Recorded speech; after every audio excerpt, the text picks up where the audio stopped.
Continuing on with ridiculous things happening at ski resorts, a man tried to drive up Magic Mountain While drunk. while drunk. While drunk. Does anybody do that sober?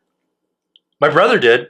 Back in the day, Subaru was doing like their mountain promotion tour with the new Subarus, and he had an 82 GL, and they got stuck halfway up the mountain, so he popped into his and drove all the way to the top and was like, I can do it!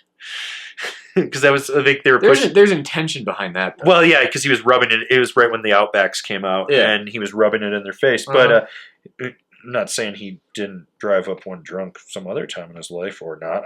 I cannot confirm nor deny what my brother has done.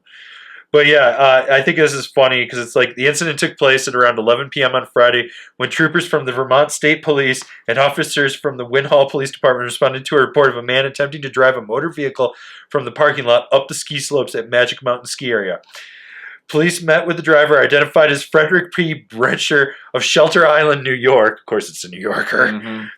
He was taken into custody and is scheduled to appear in Windham County Superior Court in March to answer to the charge of DUI number 2. This dude, I feel like he was like, it was a bar bet. Like, you can't do this. Yeah, I mean, it kind of goes, like, I feel like the last time we talked about this, it was in Europe, right? And it was just an old guy. It was the old guy was lost. We figured he just got lost. Well, I think his GPS was telling him that he could drive up the slopes. So he's using an Apple. And this guy isn't old enough to be that confused. He was drunk.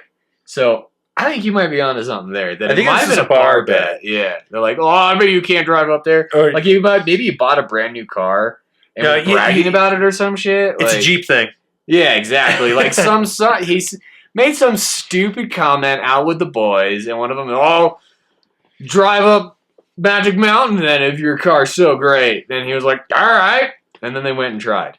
Or he went and tried. Yeah, but they're not having much of a season on the East Coast, so it was probably just driving up mud. Right? Yeah, exactly. You know? It probably wasn't that bad.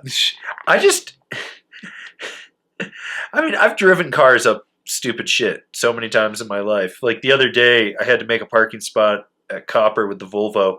So I basically parked it up a bank like this, put the e-brake on and got out. Mm-hmm. The guy's like, can't park there. And I was like, I have a parking pass. And he's like, okay. But you're parked like this. And I was like, it's a Jeep thing. And he looked at me and he's like, it's a Volvo. And I was like, sure. And just walked away.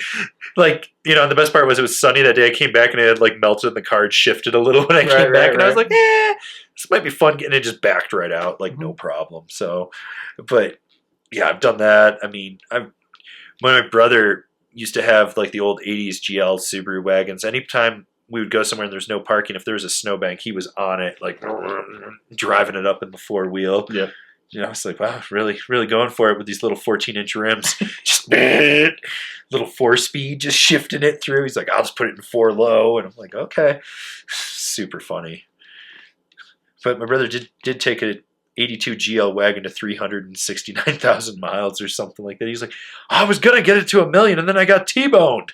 Oh. And I was like, well, that's because your car had 30 horsepower and couldn't get up to speed pulling out. Yep. That'll do it. That'll do it. That'll do it. Oh, yeah. I don't know. Do you ever drive up weird things with your gas finder? Not anymore. It's a little too fragile at this point. But, I have.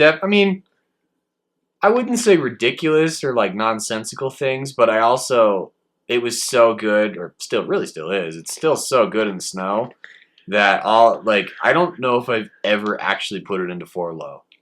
I don't think I've ever had a reason to. That sounds about right. The regular 4-wheel is plenty good on that thing. And like the amount of stuff that like I've been in other people's cars and you're sliding around and like you get out there and you're a little worried and like you have that tense driving. Then I get back into my truck and I just start driving and I'm like, I can't even tell. So yeah, like it's just a tank. I've never really had to, I don't know. Maybe I have done ridiculous stuff and I just don't even know it. Well, it's funny. I was driving a Ford Raptor the other day. Mm-hmm. Which, I mean, those things are just insane. Yeah, it's basically a retail version of a rally truck. Well, the owner told me to go put it in Baja mode, but I didn't trust myself. Yeah, I wouldn't either. After I realized that I was doing 100 miles an hour by the high school, and I was like, oh, I thought we were only doing 60. Yeah. And I was like, this is scary. Like, there's so much. It was actually the day we went to go pick up the altar to build it.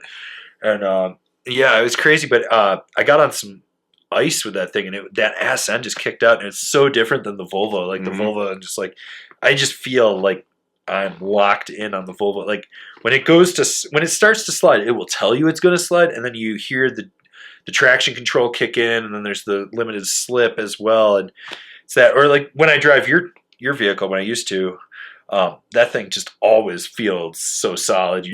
I like the fact it's stick too. I wish mine was stick, but I got Geartronic, so I can shift it. But yeah, it's crazy. Like some of these vehicles out there. Or did you know, I was looking at Honda Pilots before I bought the Volvo. Mm-hmm. Did you know that their four-wheel drive is not a true four-wheel drive? It's only a low four-wheel drive until you get above, I think it's 20 miles an hour, and then it kicks out and it just becomes a front wheel. Ah, well, that's...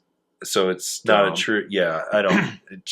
I found that out because one of the girls that works at Gravity has one, and she was telling me about it, and I was like, wow, that's fucking crazy. But yeah, I don't know.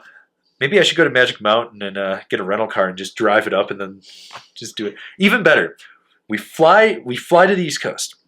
We spend $500 on a beater car. Okay. And we each, so it's $1,000. Yeah. And we race to see who can make it to the top of Magic Mountain. So Top Gear style. Top Gear style. Yep. But if we get stuck or anything, we just leave the car and run. Yeah. Run. I can run pretty fast. Me too. When my knees work. Wow, mine usually. I'm taking a saucer sled with me and Clark Griswolding down the run. Right on. So, but this might be something we do. We just do this, and then Yeah. We bought the car. We don't sign anything. There's no proof. Nope. So it just goes back to the original owner. It's his fault, not mine. Yeah. Ha! Yeah. I like it. Yeah, that or we take a hammer with us and we just get rid of the VIN numbers. Yeah, that's not hard. Yeah, we got this. Yeah, we know where they all are. Yeah.